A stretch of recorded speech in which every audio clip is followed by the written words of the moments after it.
Example number 2.6 करेंगे। लिखा है an arrow is thrown vertically upward with the help of a बो। तीर कमान जिसे कहते हैं, तीर कमान की मदद से हमने एक तीर को छोड़ा है वर्टिकली अपवर्ड। ये देखिए यहाँ पे मैं साथ साथ समझाती जाऊँगी। एक ग्राउंड है, ग्राउंड पे आप खड़े हैं और तीर आपके हाथ में, तीर को आपने वर्टिकली अपवर्ड फेंका है। ठीक है, ये डायग्राम थोड़ी सही नहीं बन रही क्योंकि मेरे हाथ में फ़ोन है।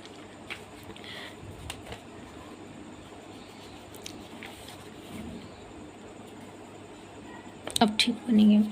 हमने तीर को वर्टिकली अपवर्ड फेंका है।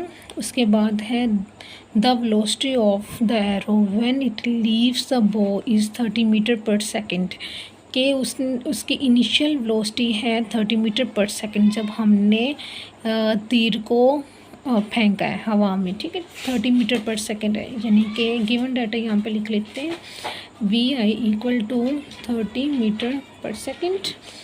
Determine the time to reach the highest point. कह रहे हैं कि टाइम फाइंड आउट करें जब वो मैक्सिमम हाइट पे पहुंचता है, कि कितनी बुलंदी तक जाता है। टी फाइंड करना है यहाँ पे, यानी T equal to question mark. And also find the maximum height, कि वो मैक्सिमम हाइट कितनी बुलंदी तक जाता है। हो सकता है कि वो 2 मीटर जाए, 3 मीटर जाए, 5 मीटर जाए या 45 मीटर जाए, वो हमने फाइंड करना है, एस या एच।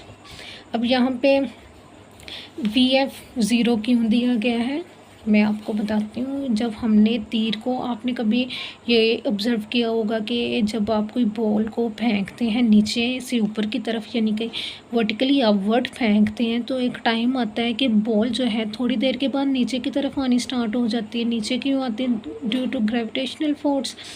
लेकिन जब वो हाईएस्ट पॉइंट पे पहुंचता है ना, वो पॉइंट जहाँ से वो वापस की तरफ आता है, वो इसका हाईएस्ट पॉइंट होता है। ठीक है, इस पॉइंट पे कोई भी ऑब्जेक्ट जो है ना, थोड़ा सा मिनिमल टाइम के लिए वो स्पेस लेता है, रुकता है, स्टे करता है। ठीक है, यानी कि यहाँ पे इसकी वेलोसिटी जो है ना 0 हो जाती है, फाइनल वेलोसिटी 0 हो जाती है। इस वजह से हमने वी एफ यहाँ पे 0 लिखा है। ओके, अभी जी की वैल्यू जो यहाँ पे दी गई है -10 मीटर पर स्क्वायर दी गई है। अब माइनस क्यों है? मैंने आपको बताया था कि जब हम ग्रेविटी के खिलाफ काम करते हैं, ग्रेविटी की फोर्स जो है ना डाउनवर्ड फ्लो करती है, नीचे की तरफ होती है, तभी तो सारी चीज़ें अर्थ पे जितनी भी चीज़ें वो नीचे पड़ी होती है, नीचे की तरफ गिरती हैं। ठीक है, क्योंकि ग्रेविटेशनल फोर्स ही डाउनवर्ड या नीचे की तरफ काम करते हैं। अगर हम ग्रेविटेशनल फोर्स के ऑपोजिट काम करेंगे तो वो नेगेटिव में आएगी। अभी आप थोड़ा सा सोचें कि एरो को हमने नीचे से ऊपर की तरफ फेंका, यानी ऑपोजिट वर्क किया, इस वजह से यहाँ पे नेगेटिव है।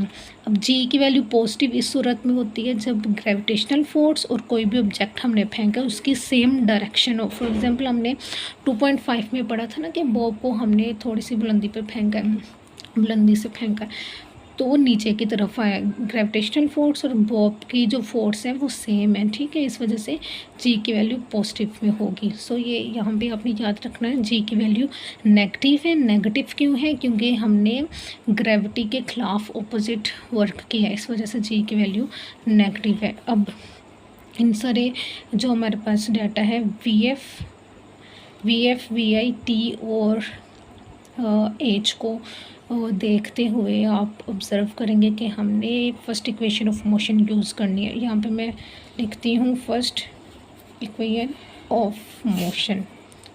ठीक है, V F equal to V I plus G T.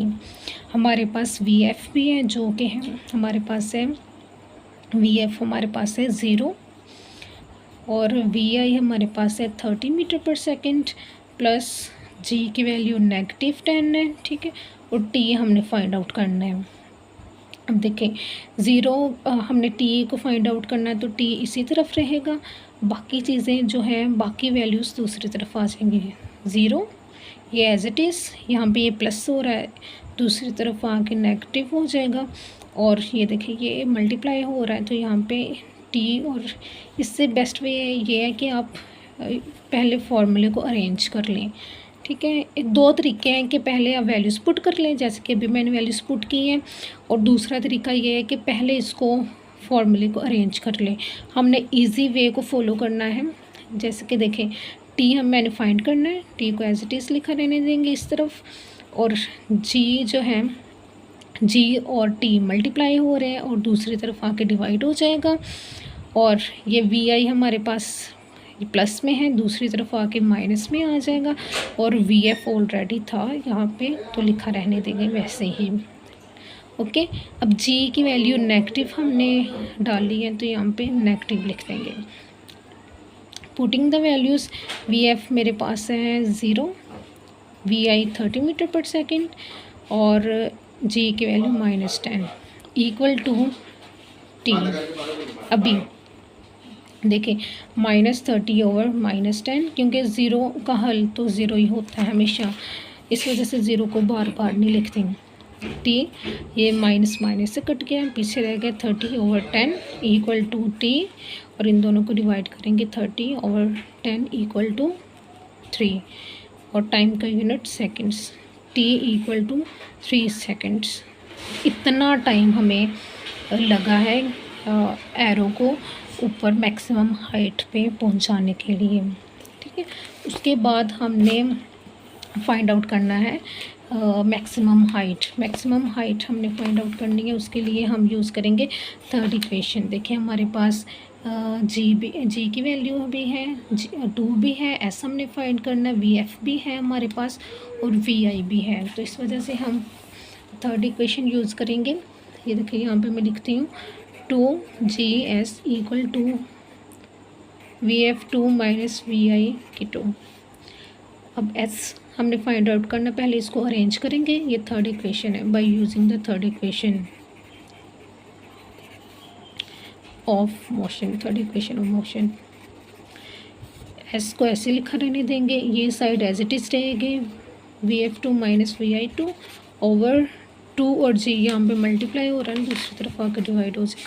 अब यहाँ पे वैल्यूज पुट करेंगे, वी एफ हमारे पास 0 है, वी आई हमारे पास 30 मीटर पर स्क्वायर है, 2 एज इट इज़, और जी की वैल्यू हमारे पास -10 है। ठीक हो गया, और एस इक्वल टू, ये तो 0 हो जाएगा, इस वजह से दोबारा नहीं लिखेंगे,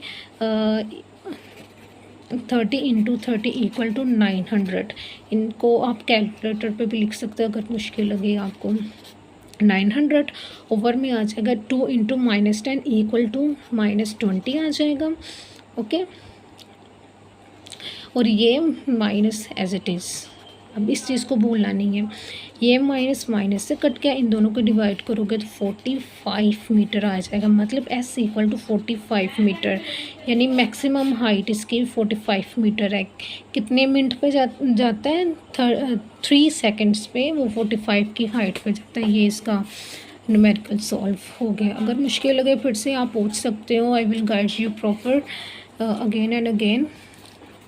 ओके, इससे नेक्स्ट जो है सबसे छोटा सा आर्टिकल है रिलेटिविटी ऑफ थ्योरी। तो इस पे एक अलग से बुक है, अलग से स्टडी की गई है, एल्बर्ट आइंस्टाइन ने की थी, 1905 में की थी। इसने ये बताया था स्पीड ऑफ लाइट के कोई भी ऑब्जेक्ट है स्पीड ऑफ लाइट से ज़्यादा स्पीड नहीं उसकी हो सकती। स्पीड ऑफ लाइट को सी से डिनोट करते हैं, c equal to 3 into 10⁻⁸ metre पर सेकेंड, ये इसकी स्पीड ऑफ लाइट की वैल्यू होती है। सो आपने इस बुक में पढ़ना नहीं है, इस वजह से उन्होंने छोटा सा आपको बस टच दिया है कि ये भी कुछ होता है। अब आपके रूम में आपने देखा होगा कि लाइट वगैरह जल रही है ना, तो स्पीड ऑफ लाइट से हमारे तक लाइट पहुंचती है। फॉर एग्जांपल आप रूम में एंटर होते हैं, क्लासरूम में या अपने बेडरूम में जब एंटर होते हैं तो आप स्विच को ऑन करते हैं, लाइट एकदम से पूरे रूम में फैल जाती है। यही वजह है कि स्पीड ऑफ लाइट है, इसकी इतनी स्पीड है कि ये हम अपनी नॉर्मल आई से मेजर नहीं कर सकते। तो इस वजह से बहुत सारी इसमें प्रैक्टिकल वगैरह किए गए हैं, तभी जाके ये वैल्यू निकाली गई है। सो सिंपली आपने याद रखना है सी की वैल्यू, जो C stand for speed of light, ठीक है, जो कि 3 इंटू 10⁻⁸ मीटर पर सेकेंड है। ये आपने बस इस एज MCQ से याद रखना है।